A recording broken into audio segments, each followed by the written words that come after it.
Hi, I'm Dave Wurzel, and you're watching PHTV4, and today we are at the McCord Gallery and Cultural Center in Palos Park.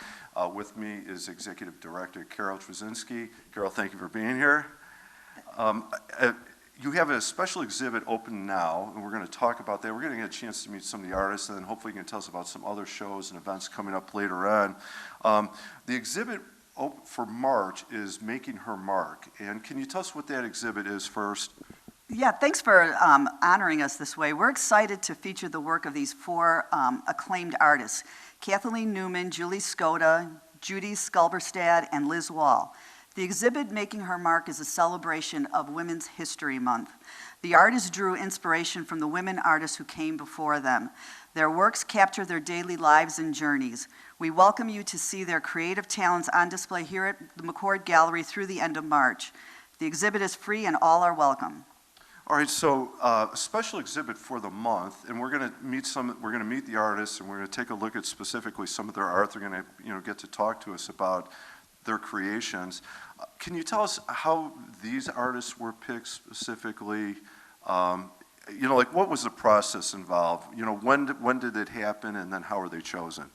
Well, the artist Liz Wall coordinated the other three artists to come together. They've all been working together for many years. They're all local and regional artists, so they came to us with this idea. We started Women's History Month last year featuring the works of women artists, and so this year is our second year doing it. Okay.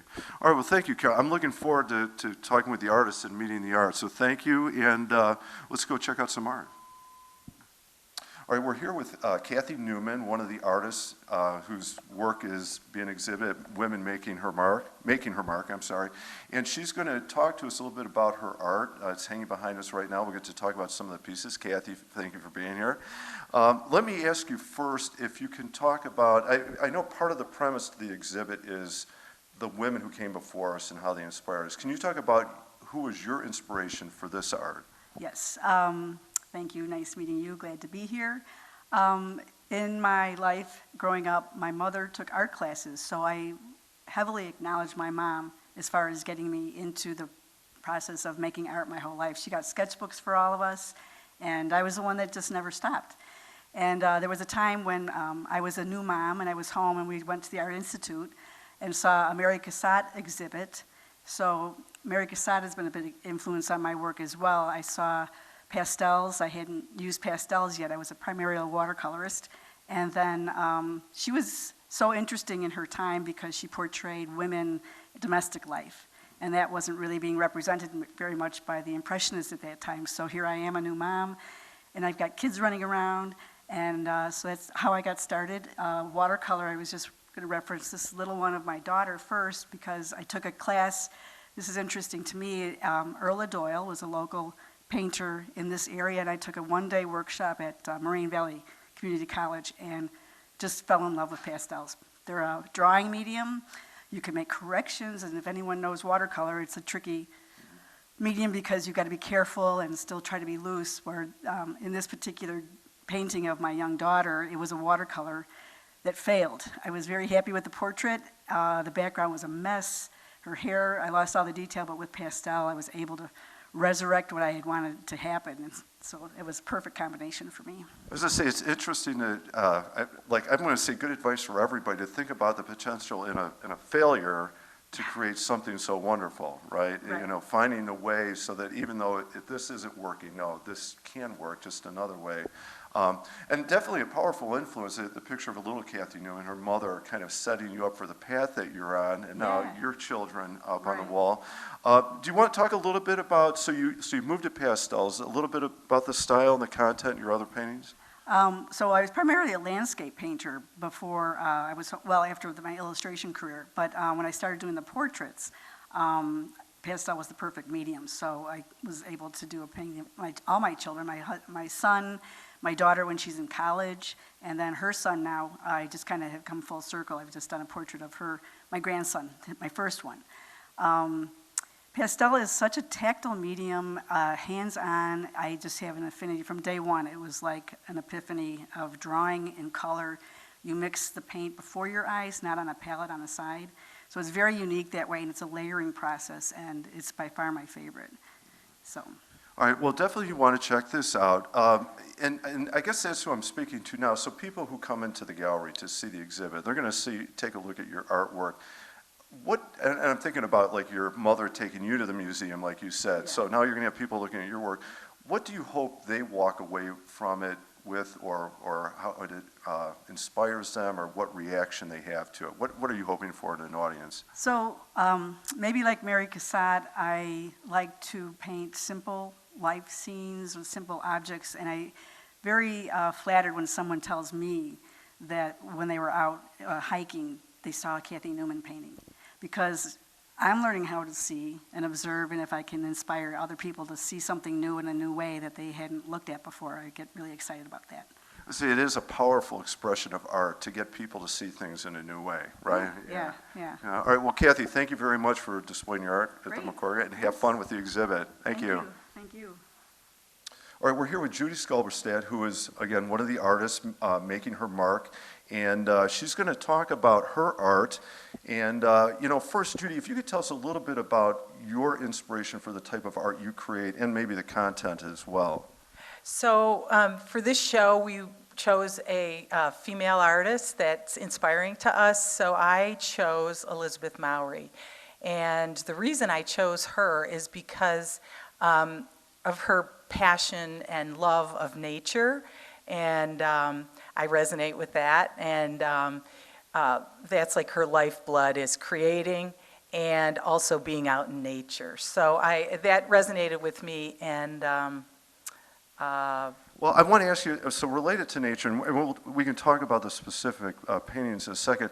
What's the medium you're working with? And then also, if you want to talk about the colors and then the choice of landscape, because I know this is a specific location here, right? Yeah. So one of the other things that I work in pastel, and Elizabeth Mowry primarily works in pastel as well.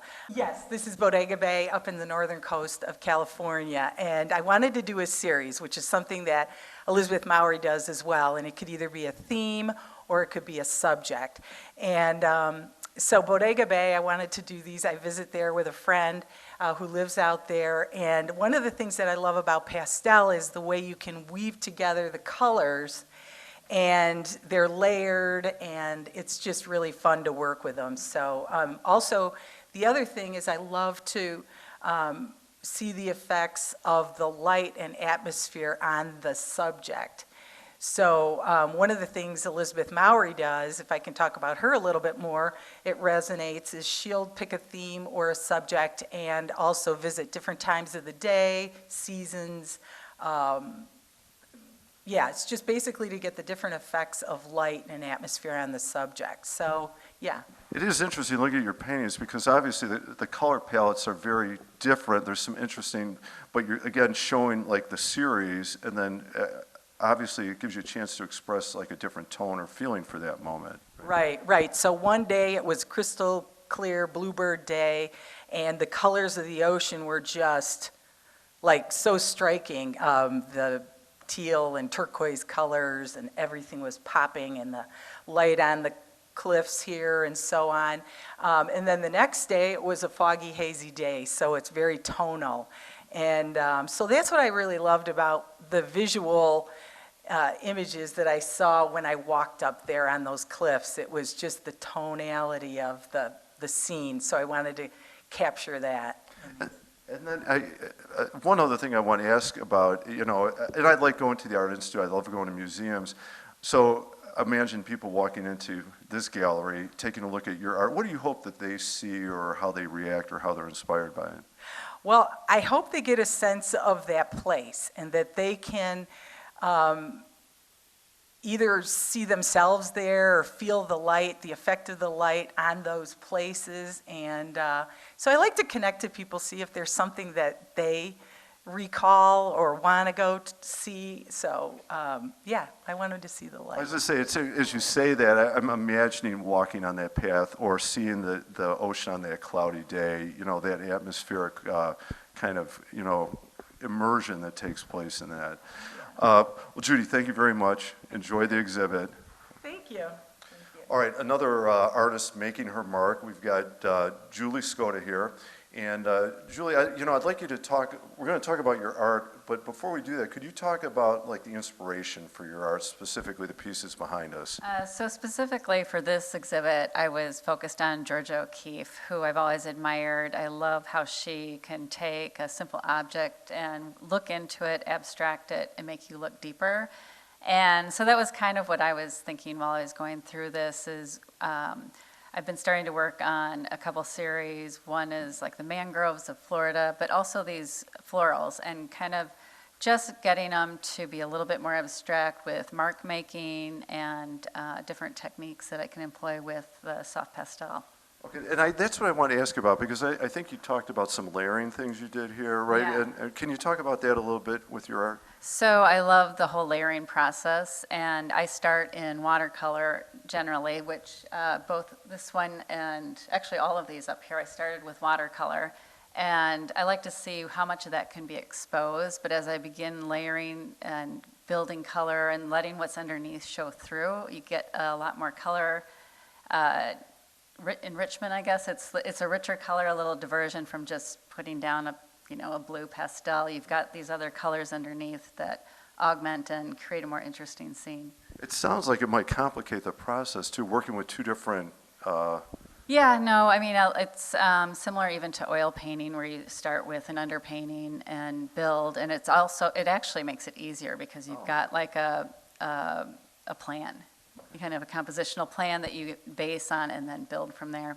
So thinking about the content specifically, but also the style of work that you're creating, somebody comes to your exhibit, because that's what I'm imagining, like as a spectator or somebody who visits a gallery, we look at the art, we have the reaction.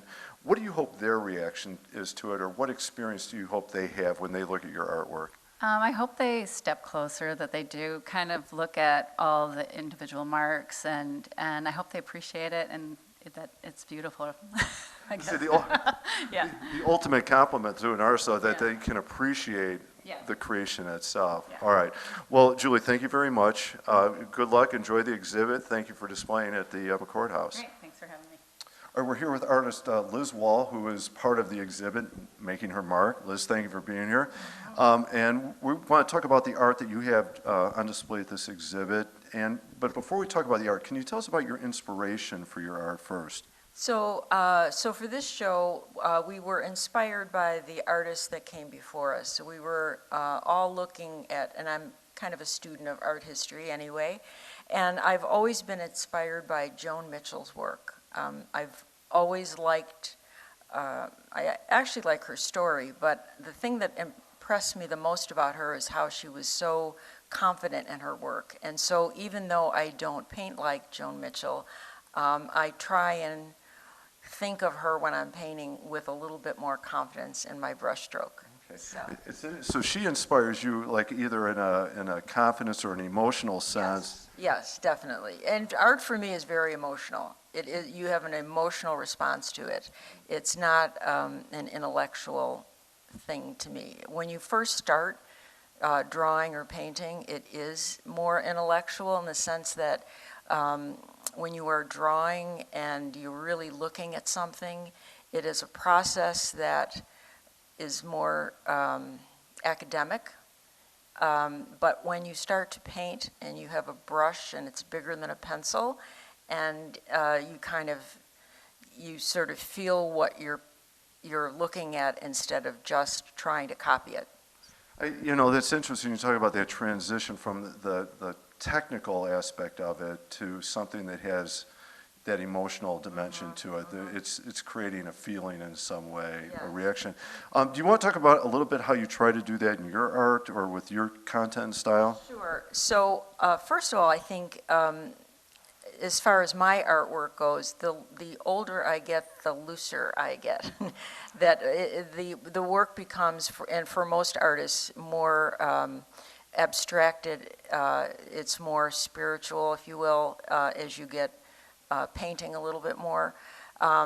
In my own practice, I generally, it's from observation, but I observe what I want to paint, and then I draw it in the sketchbook. and I work out compositions in the sketchbook. The sketchbook is what I look at. Like some artists will use a projector or something to make images so that they can see them better when they're drawing. I don't want to see a photograph if I'm working from a photograph. I work from a photograph into the sketchbook and then only work from the sketchbook.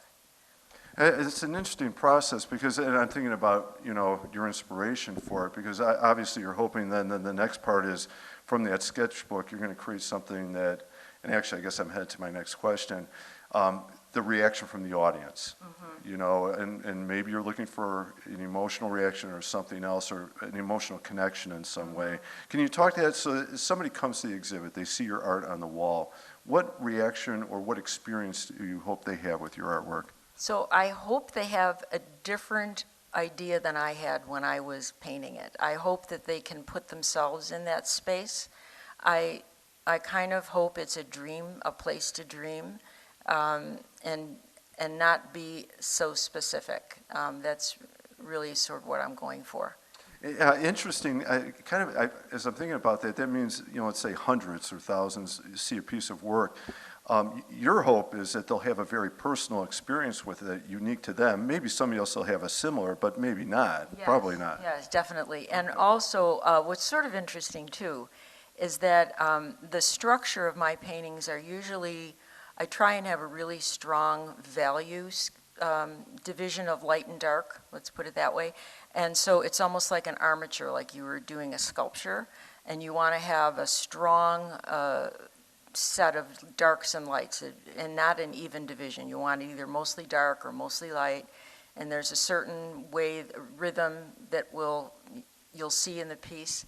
And so oftentimes when I'm finished with a piece, I will photograph it. And then there's these apps that you can use to make it into a black and white, like a no-tan, they call it. And so it's so interesting because the last one I did, I like the black and white version so much better, and there's painting in the show, and I actually did a black and white version for myself that's hanging in my house right now, just because, and sometimes when you look at it, you think, oh, maybe the black and white was so strong, maybe my color wasn't quite right. So it's very informative. Photographing your work is just the best. Well, thank you for sharing that. And obviously, for an audience person or a spectator, you've given great insight, great kind of ideas to work with as they experience your art or any art, really.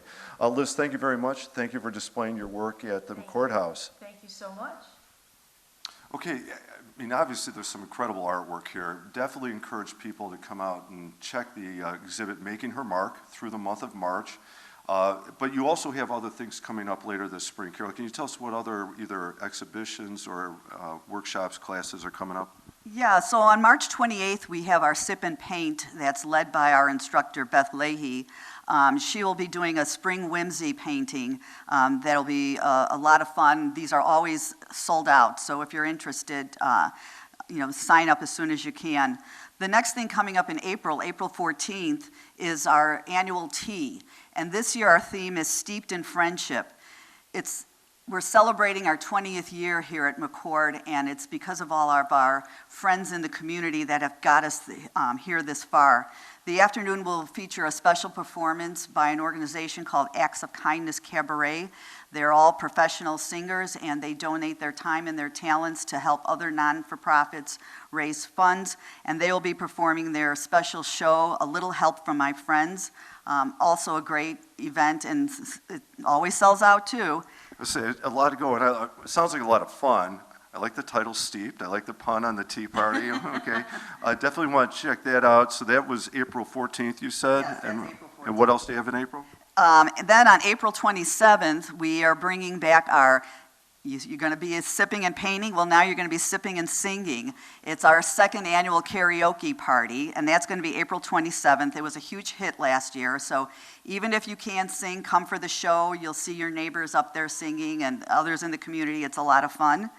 And then our classes will start again on April 15th. They'll be the last session of the winter program, and there's still some workshops for that month. and like workshops of watercolor collage, pastels, even designing your perennial garden has a workshop, and then we always have yoga on Fridays if you're looking for that. Okay, a lot of great, classes, workshops to attend. Sounds like some very fun activities coming up, so check that out on the website or give them a call. And definitely check out Making Her Mark through March. I'm Dave Wurzel. You've been watching PHTV4. We've been in the McCord Gallery and Cultural Center in Palos Park talking with the Executive Director, Carol Trzynski. Thank you for watching.